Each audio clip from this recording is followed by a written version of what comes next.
The out-of-body experience. Join Robert Peterson on a journey beyond the physical realm. Explore the science, the stories, and the possibilities of consciousness unbound. This is the Gathering Paracast. Hey everybody, welcome to the Gathering Paracast here on the Cryptovania Network. My name is Heidi. And I'm Stephanie.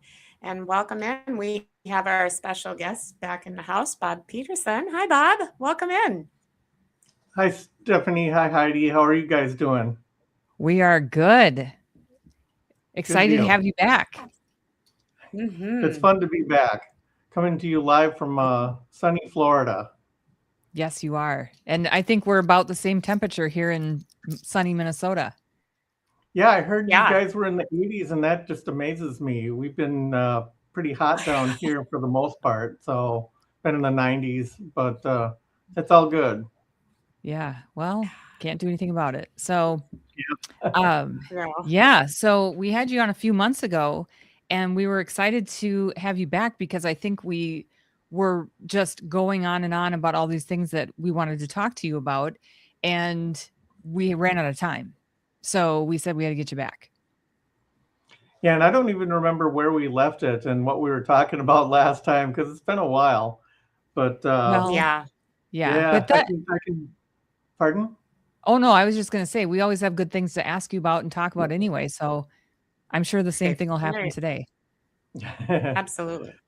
Well, it's a lot of fun. I can start by telling you some of the things that have been happening to me while since we talked last. Sure.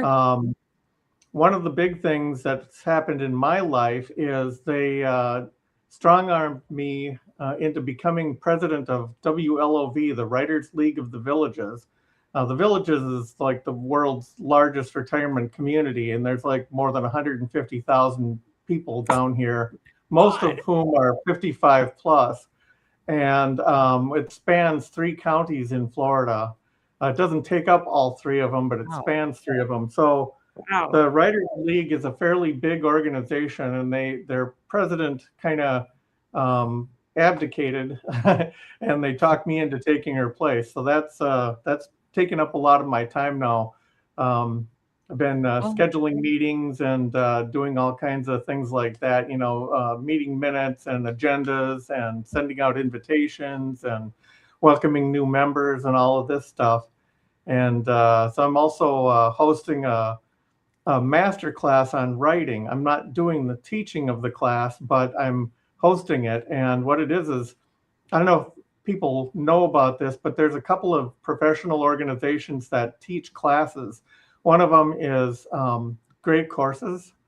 And the Great Courses, you can go out there and find classes on just about everything. And then there's another one called Master Class. And they're very similar, really, that you pay for a subscription. Usually you pay for the classes. And the Writers League has paid for a whole bunch of different writing classes. And these are like famous professional writers like David Baldacci and Dan Brown, people like that, James Scott Bell. And they're giving advice to new writers, basically, or people who want to be in the writing business. And so it's very fascinating. But I've been doing that.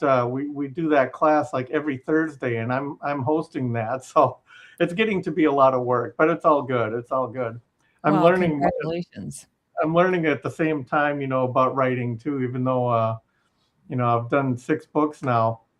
But I'm still learning. We're all still learning, so it's all good.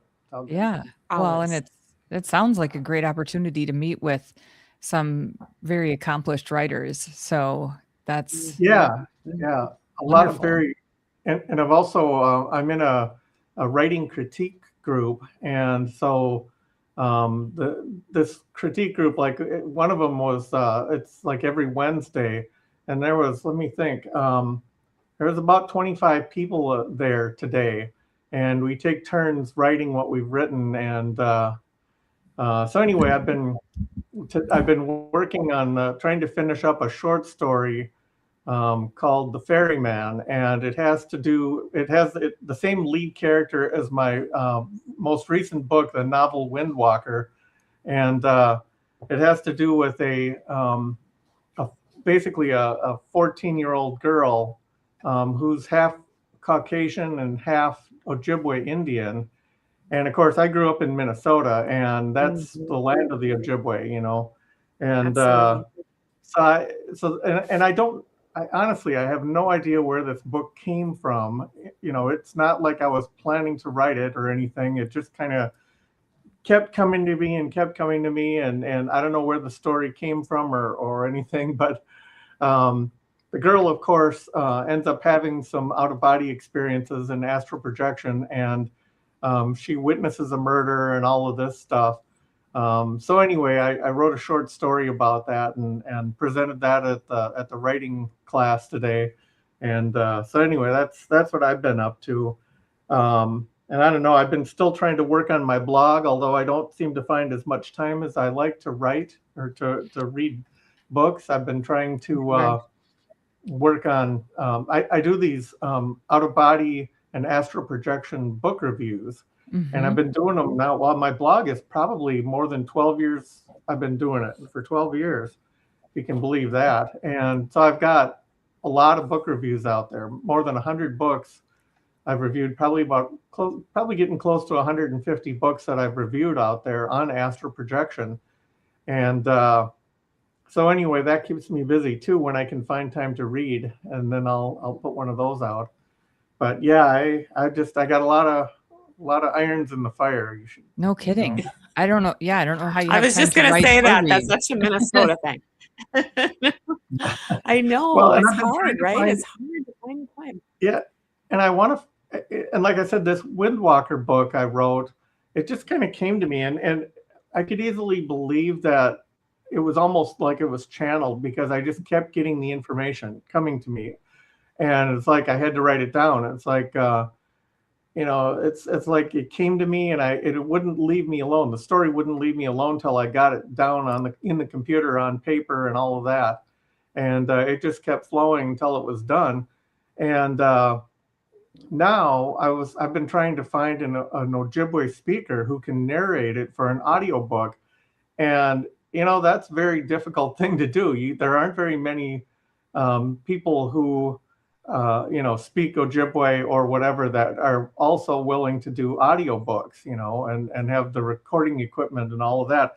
I found a couple of them, and you know, they hadn't done a book in more than 10 years, and they kind of dropped off the planet. And I wanted a female to narrate the book, because a lot of the characters in the book are you know, women or girls. And the protagonist is a girl. So anyway, yeah, trying to find an Ojibwe narrator is just about impossible. And I've gone through a lot of channels, tried to contact a lot of people, friends of friends, friends in the tribe, and yeah, just had no luck at all. Huh. Well, here's to finding your narrator. We'll send good energy for you to find someone. Anyway, it's fun, and I think I told you last time that I had retired now from my day job, and I'm finally old enough to qualify for Medicare and all of that stuff, which I just started this month. And so my writing time and working on, I've got a sequel I've been working on to Hacking the Out-of-Body Experience, right?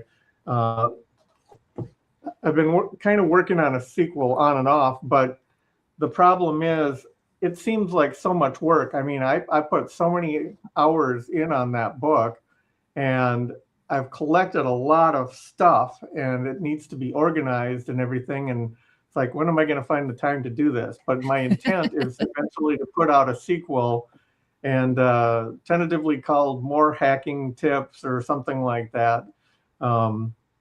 Anyway, a similar title and a similar cover and all of that. But anyway, so that's in the works. But first, I got to find the time to do all of that.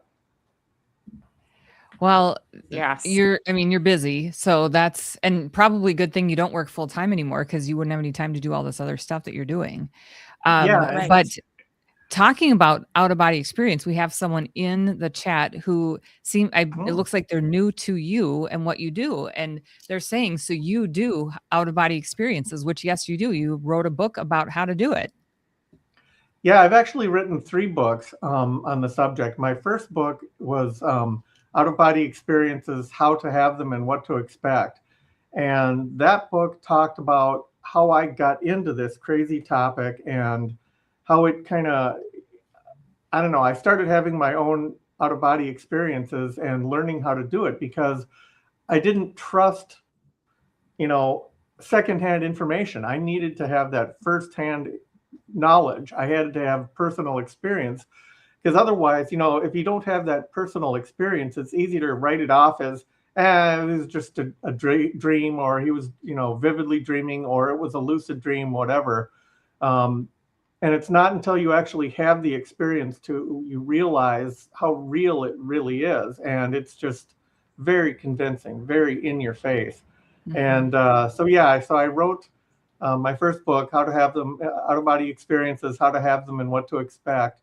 And that was actually gained a lot of popularity. It was published in several languages besides English. It was in Russian, German, Japanese, and whatnot. And then a couple of years later, that was 1997 that was published. And then a couple of years later, in 2001, I think it was, my second book, Lessons Out of the Body, came out. And that was more of a spiritual approach because the first book was very scientific because I'm a very science-oriented guy. And so anyway, so the second book is more about how can you, what good are they?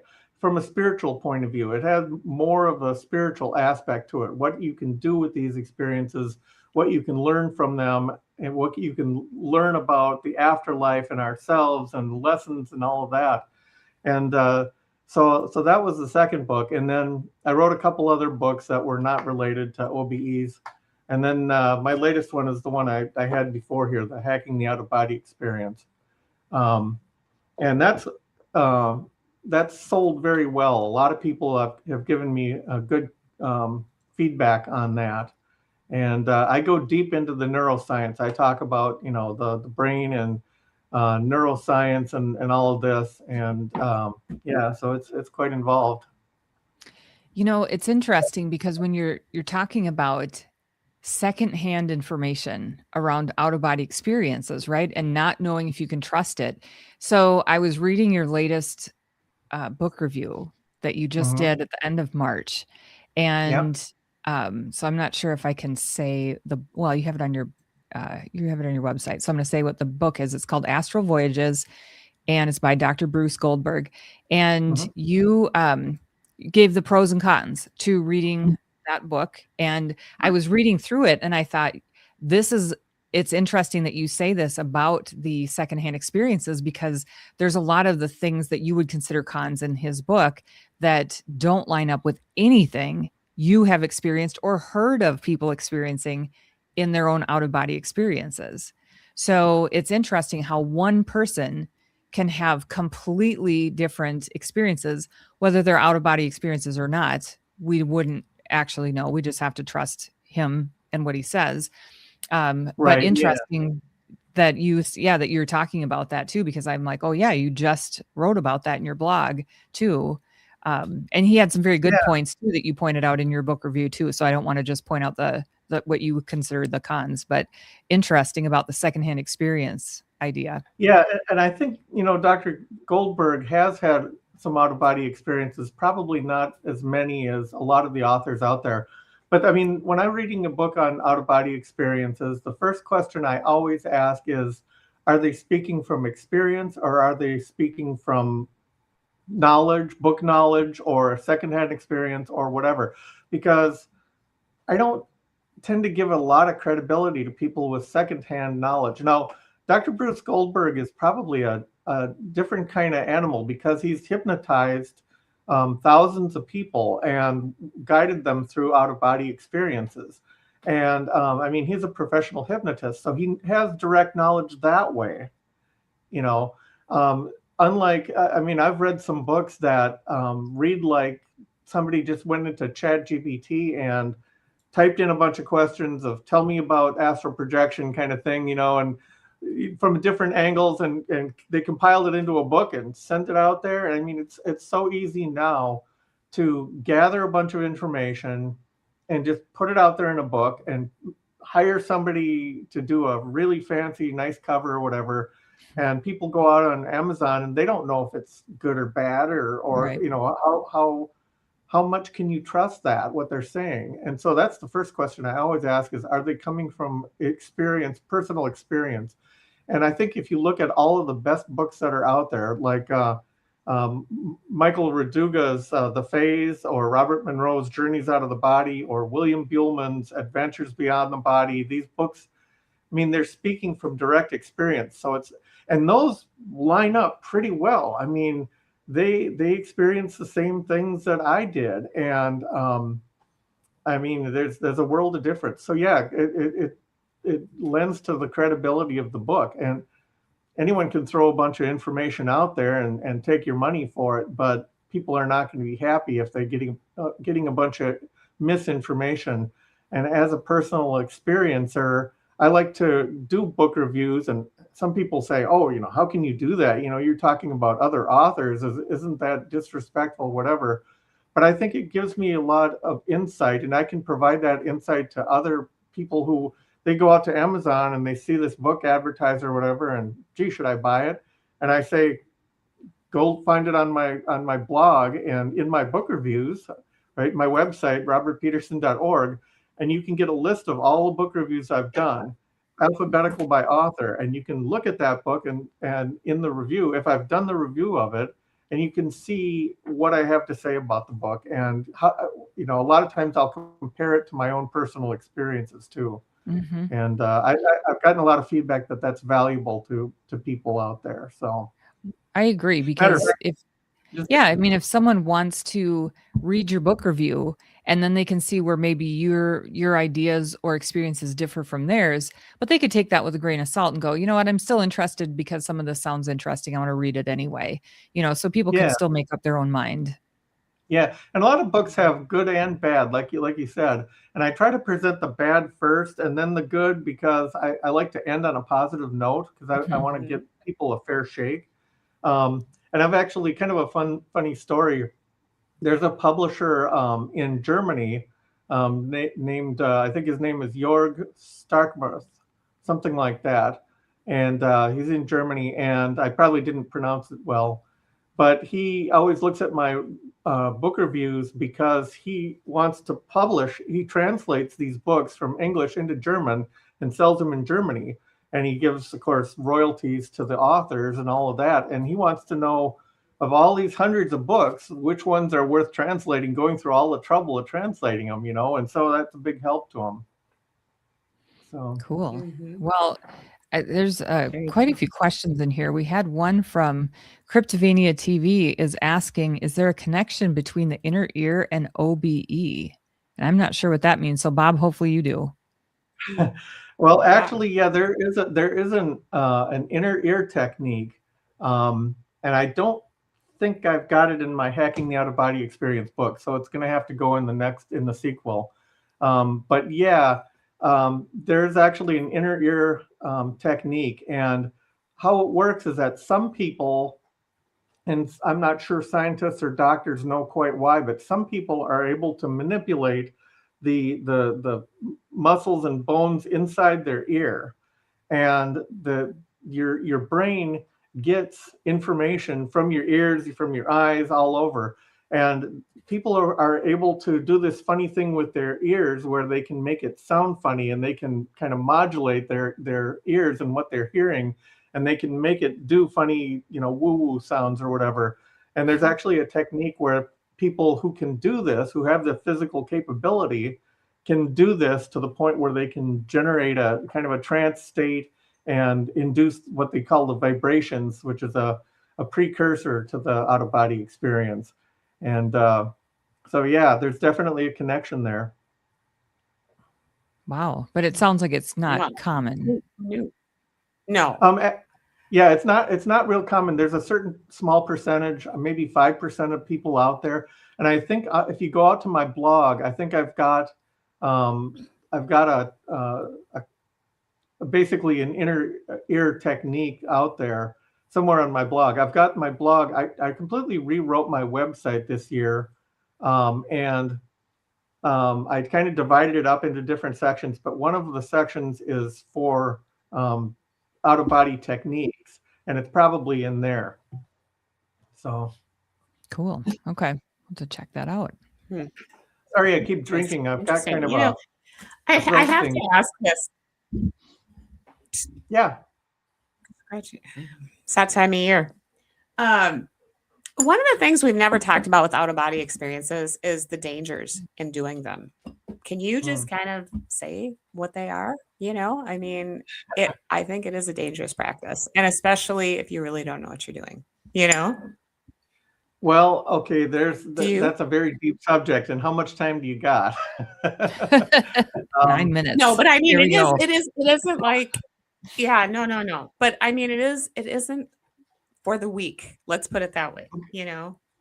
Okay. So a lot of books will say, if you have psychological problems or whatever, don't attempt this.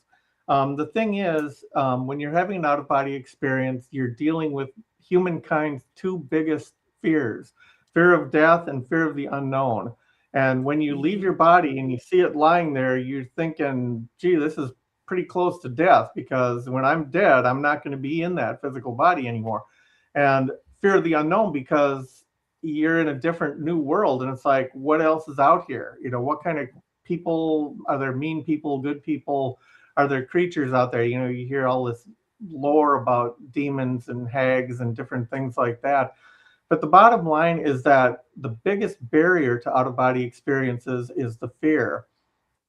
And you have to learn to control your fear. There's a lot of stuff out there. There's basically subconscious mechanisms inside of everyone that keep them from going too far, keep them from doing something that they can't handle. So, for example, there's this thing that's well known, been documented for over 100 years, called the dweller on the threshold, or guardian of the threshold. And basically what that is, what I believe it is it's your own subconscious mind, and it tests you to make sure you're ready for an out-of-body experience. And it can do that. It can try and talk you out of having an out-of-body experience by presenting fearful things, or emergency things, whatever. Classic example is somebody leaves their body and immediately they hear a voice of their spouse, their husband, wife, whatever, or their mom, dad, and they're yelling, "Oh, the house is on fire," or something like this, or somebody's at the door, you got to get up. And they figure, oh shoot, just when I was about to leave my body, now I got to get up and handle this situation. And then they get back to their physical body and there's nothing there, no problem. So this is a psychological mechanism that's meant to protect you. It's meant to keep you inside your body until you're ready to calmly handle that fear. As for things that are out there to be afraid of, I'm convinced 99% of what's out there that's scary is self-generated. And again, it goes back to this dweller on the threshold, right? Because when you're, for example, in sleep paralysis, it's easy, if you know the trick, it's easy to leave your body from sleep paralysis. But in sleep paralysis, you're stuck halfway between the world of dreams, where you can easily change your environment, and it's very scary, because sleep paralysis, you're paralyzed, you don't have control, and you don't know what's going on, so you're scared. And when you're scared, your fearful thoughts can automatically generate monsters or demons or whatever, so you can perceive these things coming after you, and it's all nonsense. It's a test from the guardian of the threshold, your own subconscious. It's a test, and it's testing to make sure you can handle scary situations and brush them off. Like, if you get a scary situation like that, usually the best thing to do is say, nice try, I'm not buying it, and remain calm. Because the last thing you want to do is to be afraid. Having said that, I've seen some unsavory creatures. I mean, just like planet Earth, right? There are unsavory creatures out there. I've seen, slimy looking creatures crawling on the floor, kind of a thing. But after all of these years, I've been doing this since 1979. And after doing it all these years, I still do not believe in organized evil. There are definitely people out there, just like on planet Earth, who are out to scare you, out to, disturb you or have their fun with you, whatever. And they might have malicious intent, but it's not evil. I don't believe in evil. I don't believe in a devil. And I think if you go into any situation without fear, if you believe in yourself, believe in your ability to, believe that you're going to be protected, and you visualize a white light around you like you would in paranormal investigations. You can visualize a white light around you, and that is enough. Just the simple lack of fear is enough to drive these things away from you. In all the years I've been doing this, I've had probably less than 10 situations in an out-of-body experience where I felt unsafe, even remotely unsafe. All the other ones, hundreds and hundreds of out-of-body experiences where it was very beautiful and euphoric and just such incredible joy. I mean, lifting off the ground without the weight of your body and flying in the air. I mean, it's incredible. The euphoria is just amazing. And it's almost indescribable, but you can't let that fear stop you, because fear is the big barrier. And once you learn to get over that hurdle, you're not going to see these unsavory creatures or whatever. And if you do see something scary out there on the other side, all you got to do is simply think of your physical body, and you'll return to it. Just like that, you're back in your physical body. You can abort that experience very easily. And like I said, in about those 10 cases, that's exactly what I've done. It's like one time I left my body, I saw a crowd of people, dirty looking people, and they were holding, pipes and wrenches and things like that and pitchforks. And I thought they looked like they were ready to lynch me. And I just said, okay, I'm done. And I went back to my body, right?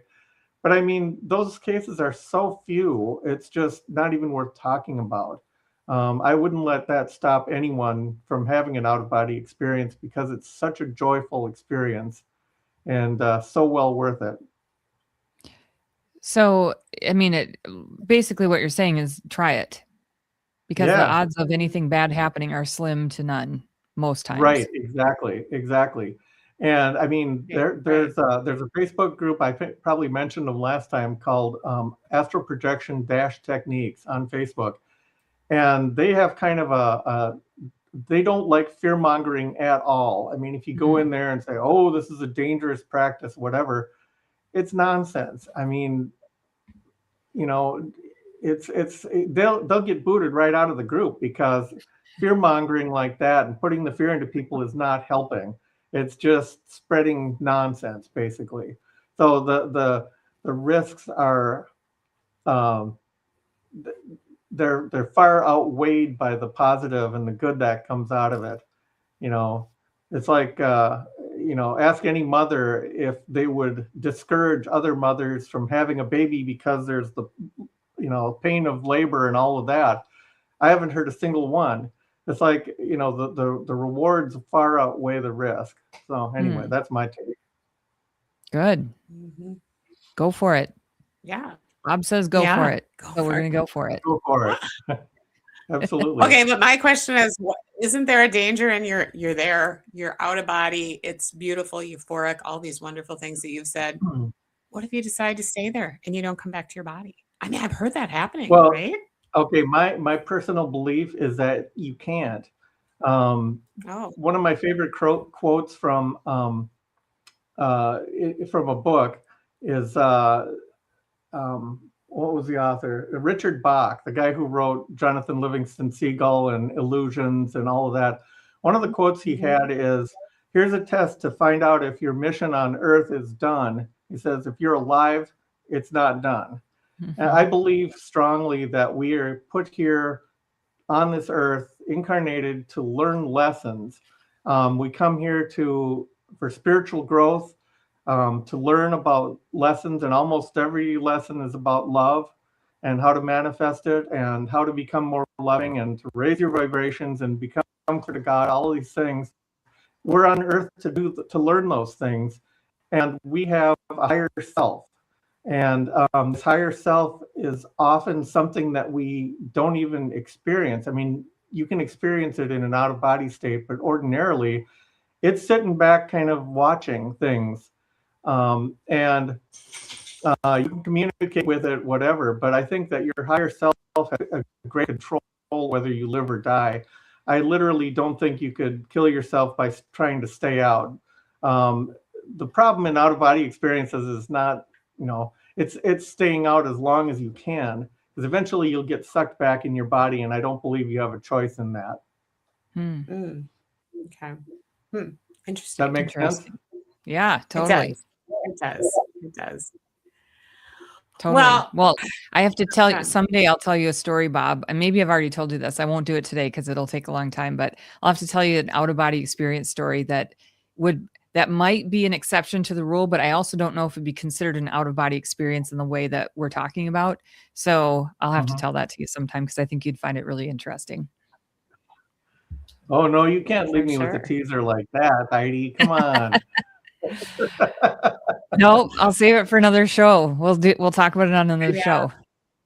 Maybe you can write it into a book, and then I can do a book review. Oh, there you go. I'll put it in my next book. There you go. Actually, it would be interesting to talk about. Maybe we can get together in Minnesota this summer and have a picnic or something. Yeah, that would be fun. That'd be fun to see you while you're up here. That would be fun. We'll have to connect on that for sure. The gathering in real time. Yeah, there you go. Right? In person. Yeah. Well, Bob, thanks for being on, and good luck to you on your journey back to Minnesota in a few weeks, and good luck finishing your book. You've got a lot going on down there. So, my goodness. Oh, yeah. And if people want to find you, what is your website? My website is robertpeterson.org, O-R-G. And it's on the screen, robertpeterson.org. And everything on there is free. The entire text of my first book, Out-of-Body Experiences, How to Have Them and What to Expect, is available to be read in English on my website if you follow all the links out there. A lot of free information out there, including links to all my blog articles and all my book reviews and all that stuff. So it's good stuff out there. Awesome. Yeah, it is good stuff. Thanks for having me on the show. Yeah, I'm excited to see you, and we'll have you on the show again, of course. Yes. Of course. Thank you to all. Go ahead. Thanks to everyone watching and listening on our podcast, audio only soon. And thank you to all our troops. Please be safe wherever you are, and thank you for your service. And everybody in the chat room, thanks for joining us. And wherever you're watching our show, we appreciate you tuning in. And thank you to Cryptovania TV for hosting our show, and Jason Trost for producing our show. You are all awesome, and we're so glad to be here. So thanks again, and we'll see you all next time.